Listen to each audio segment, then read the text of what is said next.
What's up, y'all? This is your boy Eddie Jackson, the Drop That Podcast. This episode is Hip Hop Talk. But before y'all even think of anything, this episode is brought to you by Layback TV, okay? Over 10,000 channels, movies on demand, every sports channel, all the HBOs, all the languages. Y'all can go on laybacktv.com and see how you can download it on your iPhones, Androids, and your Fire Sticks. Now, let's get into Hip Hop Talk because we got a lot to digest. The dude of the week, or 2 weeks, Drake, Drizzy Drake, okay? Over a week ago, he put out 3 albums. He was anticipating May 15 of one album called Iceman and surprised us all on his Iceman Episode 4 stream and stated it's not one album, it's 3. Okay, we got Iceman, Maid of Honor, and Habidi. I'm going to go with Habidi. I don't know how to say that word. He should have told us beforehand. But it turns out it was actually a win-win for Drake. Okay? He's the first artist or first rapper. Let's go with first artist to debut and take over not 1, not 2, but the top 3 on the Billboard 200. Okay? Last guy I remember to do that was Nelly. Nelly back in 04. Put out Sweat and Suit and took over the number 1 and number 2 spots of the Billboard. Shout out to Drake. Iceman debuted at number 1, getting 460K. Habidi got 114K for number 2, and Maid of Honor got 109K. Okay? Now, what this definitely signifies is these were the last 3 albums on Drake's UMG contract with Republic Records. If this was a play to get the fuck out of his deal, so it forces him to throw billions or him to go independent, this was a very smart business deal for Drake. You know, some people say he should have dropped an album each month or dropped an album each week, so each album could be in a number 1 spot. At first I was like, yeah, that should have been a good deal. I changed my mind because all these 3 albums are on Republic Records, which is UMG. Why give them that much credit? I don't that wouldn't make sense for him. I mean, yeah, you could get 3 number 1s, you know, in 3 weeks with these 3 albums. But he just made history even more because no one's ever had 3 albums in the top 3 in the same week. He runs it. You know what I'm saying? He runs the top 3, you know. Iceman's already gold, you know what I'm saying, on his way to be platinum. And doing this, he surpassed Jay-Z with the most hip-hop albums at number 1. Jay-Z had the title for that. He passed Jay-Z with the first rap as a rapper. He passed Jay-Z with most number 1 albums, but he's overall as an artist, he tied with Taylor Swift. Taylor Swift is the biggest competition for him. He could probably get that title, but I don't think he'll have it for too long because Taylor Swift puts out a number 1 album every time she drops. So shout out to Drake for that. He officially passed Michael Jackson for most Hot 100 singles. Janice Shut the Fuck Up is number 1. It's number 1 on Hot 100. So not only did he pass Jay-Z, who's one of the GOATs in hip-hop, he passed the GOAT himself, Michael Jackson. So shout out to Drake. That was a win-win. You're getting out of your deal. You got the top 3 spots. Did great numbers on them. Past Jay, tied Taylor, past Michael. Win-win. Some people say, did he win the war with Kendrick Lamar? One of them is Academics, so shout out to Academics. Big fan of his streams. He say he won the war. That Kendrick possibly won the battle, but he won the war. Drake won the war. See, it depends on how you look at it. They battled 2 years ago. Okay? Song for song. Not singing. Okay? Kendrick wasn't singing. But when this battle happens, what the hell was on the line? Some people getting this shit a little bit misconstrued. Like, oh, being the top artist, most sales, most streams was on the line. So if Kendrick wins, he's going to be the number one artist, most streams, success, all of that shit. None of that was on the line. This was a competitive, hip-hop is a competitive sport. Okay? Plain and simple. It's a competitive sport. Kendrick knows this. Kendrick's on the rules. If you heard the song Control with Big Sean, Kendrick Lamar, Jay Electronica, you hear Kendrick's verse. You know what I'm saying? Everybody he's cool with, whether it was Pusha T, Drake, J. Cole, Big Sean, A$AP Rocky. He's cool with everybody. But he's coming for the top spot. It's all respect. It's nothing personal. It's just business. Okay? And I think Kendrick did that 2 years ago. He won the battle. His song Not Like Us went triple platinum. Number one, Hot 100, won Grammys for it. Put out GNX, number one album. Squabble Up, number one single. Luther, number one single. With SZA, won Grammys for that single. Grammys for GNX. Super Bowl halftime show. And went on a stadium tour with SZA. Even performed Not Like Us in Toronto, home of Drake, the 6th. Okay? Yeah, this was not about success. This was just a competitive hip-hop sport, which Drake needs to understand that, and he needs to understand nothing was on the line. Drake is still top guy, top artist. Okay? Top artist. You know what I mean? Very competitive, but success, Drake is always going to be success. He's black, he's white, he's Jewish, he's Canadian. There's a lot of directions you can go with that. You know what I'm saying? So it's kind of hard to beat him. You know what I'm saying? I said to someone that there's only 2 artists in the world that would have been in great competition if Drake came at the same time as them. Okay? If Drake came out 25 years ago, let's say Drake came out then, instead of 15 years ago, 09, 2010. If he came out 25 years ago, his 2 biggest competitions are 2 artists that are in his genre. They got the rap songs. They got the singing.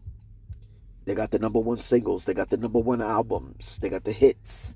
You know what I'm saying? They write. These 2 are the only biggest competition for Drake 25 years ago if Drake came out. That will be Missy Elliott and Nelly. Missy Elliott got the rap songs. Missy Elliott got the singing, the R&B. Sounds like Drake? Maybe. Nelly fucking got hits in almost any genre. Okay? Hip-hop. Just name one. Hot in Here. Okay? R&B. Dilemma with Kelly Rowland.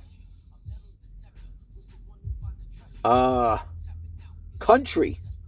Over and over again. Over and over with Tim McGraw. Those are the only 2 biggest competition that Drake has if he came out at that time. There's nobody who's in that realm with Drake. So it's kind of like a sure win, even if you lose a rap battle. Rather, if he lost to Meek Mill, which he won, doesn't matter. He's still in a different genre than Meek. He lost to Pusha T. Didn't matter. They're not in the same lane.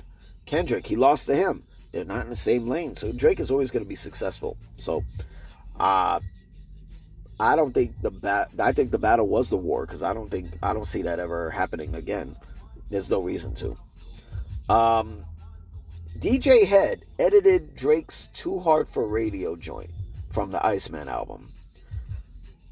I think DJ Hed is fucking delusional, because he said that this is like the West Coast and this and that, when it's technically a Bay Area joint. Okay? There's always like a little friction between the Bay Area and LA and shit like that. That's why the San Francisco Giants going against LA Dodgers is such a fucking huge deal, or the San Francisco 49ers taking on the LA Rams is such a big fucking deal. You know what I'm saying? Them two hate each other. Or the Warriors taking on the Lakers. It's always the Bay Area versus downtown LA. I don't get it. I'm not a West Coast nigga, so in the end of the day, I'm never gonna understand. You know, I have my people who are out there in the West Coast literally tell me, you know, what it is, but it doesn't sound like it's anything personal. It's just, oh, yeah, y'all niggas over there and us, we over here, you know, type shit. Editing that is fucking weird. I mean, why you editing a joint from Drake? Like, get the fuck out of here, man. Because in the end of the day, ain't nobody editing push-ups. Ain't nobody editing Not Like Us. I mean, Not Like Us is one of the most, I would say it's top 5 disrespectful diss records of all time. You know what I mean? Like, it's an argument on what you fuck with more. Rather if it's Hit 'Em Up with Tupac, rather if it's Ether with Nas, rather if it's No Vaseline with Ice Cube. There's another one. Shit, what's the other one? Not Back Down with 50. Shit, I'll put in there Mace with The Oracle against Cameron. You know what I'm saying? These are disrespectful records. You know what I'm saying? He didn't edit that. So why the fuck you editing Too Hard for Radio? And I don't even consider Too Hard for Radio more disrespectful than Not Like Us. So I think he's full of shit. You know, don't do that shit, because then you try to fuck with hip hop. Someone asked me, do I think Future is a double agent? And what I mean by that is, in the last couple of years, the big three is considered Drake, Kendrick, Cole. Okay? He's got records with all three of them in the last 2 years. Okay? He's on Drake's Iceman with Ran to Atlanta. Dope video. I fucks with the video. That's a fire video. He's on The Fall Off on Drake's album. I'm sorry, on J. Cole's album, which he's on J. Cole's album that came out in February. He's on Drake's album that came out in May. But he's also the one who released a record called Like That, which features Metro Boomin and Kendrick Lamar, which is the verse that Kendrick's recorded that responds to First Person Shooter by Drake, which literally ignited officially the battle. That response right there was more like, oh yeah, oh you want a challenge, bitch? I got you. One verse. What you got? And some people say Like That verse with Kendrick is like a jab, but a really hard jab, or it could be a gut punch. I don't think it was a knockout. If I had to pinpoint and describe it in a fighting matter for the verse on Like That with Kendrick Lamar and Future, I would say that's a liver shot. A liver shot, right? So with a perfect liver shot, you could drop somebody. You could have them drop to their knee, or pretty much they gas them out and they go on the ground, but they might get back up. I call it a gut punch. No, a liver shot. I'm sorry, a liver shot. But I do think Future is a fucking double agent, because collaborating with Kendrick, collaborating with Drake, collaborating with J. Cole, like, you talk to these niggas. So in the end of the day, you're fucking recording with all of them who got issues. You know what I'm saying? Like, what does it feel like to be in the room with them? You know what I'm saying? I mean, Like That was a record for 2024 that never became a video, which should have been a video. Oh, that should have been a fucking video. It was the lead single that helped them be #1 on the Billboard with the album. And there was no video. It should have been a fucking video. To be in a video, to have a video with Kendrick, J. Cole, and Drake in the last 2 years would have been a fucking interesting. Now, if Kendrick drops an album later this year, right? Rather if it's a GNX Deluxe or a new album in general, I want to see Future on it. So then in the whole year of 2026, only Future is the only guy to be on J. Cole's album, Drake's album, Kendrick's album in 1 year. who are the quote unquote big three. But we'll see. Let's see what happens. DJ Khaled kissing Drake's ass. I like what Drake like. Give it up. Give it up, bro. In the end of the day, you fucked yourself. Whatever personal issue Drake has against you, you're not getting any Drake verses. I will be shocked if Drake gives any verses or a song to Khaled for Khaled's new album. Because that new Khaled joint that came out, straight up hot garbage. It was ass. Without Drake, Khaled ain't really getting that advance. He ain't really getting anything. I think you gotta kiss the Iceman feet in order to get in his good graces, and I don't even think that would do that. So let's see how far Khaled is willing to go with that. Shout out Chris Brown, who got his degree in visual and performing arts at the I think it's called the Christian Harvest University, a university out in LA. Chris Brown got a fucking degree, a PhD. Yo, shout out to him, yo. This guy just keeps elevating. This dude is in his 30s and he got a fucking degree in visual and performing arts. Shout out to him, yo. He's just growing more. So more talent is coming. You know, you already got the dancing, the rapping, the singing, the producing, the writing. It's like what the acting. What else Chris could do? This guy's just learning more shit. He's developing and growing more and more. So shout out to Chris. Y'all need to give the motherfucker his flowers while he's still here. Bless him. There's nobody that could take that throne of that Michael left behind back in 2009 other than Chris Brown. All right. But we'll see. We'll see. Like, this is gonna be interesting. He's going on tour this summer with Usher on the R&B tour, the Raymond and Brown tour, stadium tour. It's gonna be lit. And before we get out of here, Jim Jones challenges Cameron to a Verzuz. You don't know who that is? Do your fucking Googles. We're talking about Capo. We're talking about Killa. You know what I'm saying? From Dipset, the Diplomats, okay? You know, they gave you diplomatic immunity, diplomatic immunity 2, diplomatic immunity 3. You know what I mean? You know, Jim Jones with We Fly High. Ballin'! Fucking joints, you know what I mean? Capo album, all the albums. Cameron with fucking, what you call it? Fucking Come Home With Me, fucking Purple Haze 2, like the list goes on. They got the albums, they got the singles. People say this little post that Jim put up is challenging Cameron. I'm sorry, I come from the world where there are subliminals and then there's direct shots. I'm not seeing Cameron. Not on this. And I feel like if this is what's going to happen, Jim doesn't have a fucking chance in hell on winning this. I see him winning maybe 3-4 rounds out of 20. So I'm calling it now 16-4. 16-4. Cameron will literally like eat him up. Pause.